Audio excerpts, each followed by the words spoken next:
Ryan Reynolds was Queen Khaleesi in those text messages. Let me break it down. This is Mikhail Hausman, and he was a character on Game of Thrones.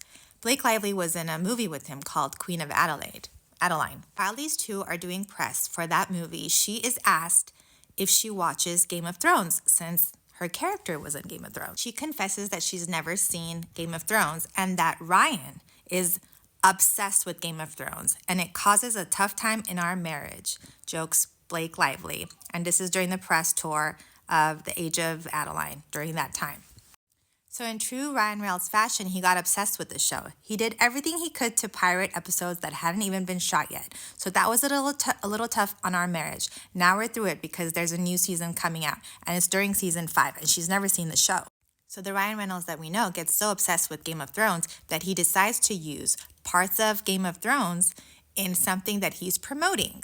Listen, that's Ryan promoting this Wrexham football team. To legitimize this theory even more, these two had Twitter banter during the time, and nowhere in that Twitter banter do they ever mention Game of Thrones. And if you were a fan of Game of Thrones, you know everybody was talking about it, and they would have said something to each other in that Twitter banter. So let's revisit that text message that was sent. If you ever get around to watching Game of Thrones, you'll appreciate that I'm Khaleesi, and like her, I happen to have a few dragons, for better or worse, but usually for better, because my dragons also protect those I fight. So really, we all benefit from those gorgeous monsters of mine. You will too, I promise you. Ryan Reynolds is talking about himself because he's Queen Khaleesi. He was pretending to be Blake to Justin Baldoni. He was the one behind those text messages. This is a good theory.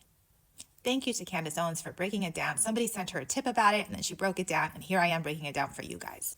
Let me know your thoughts in the comments.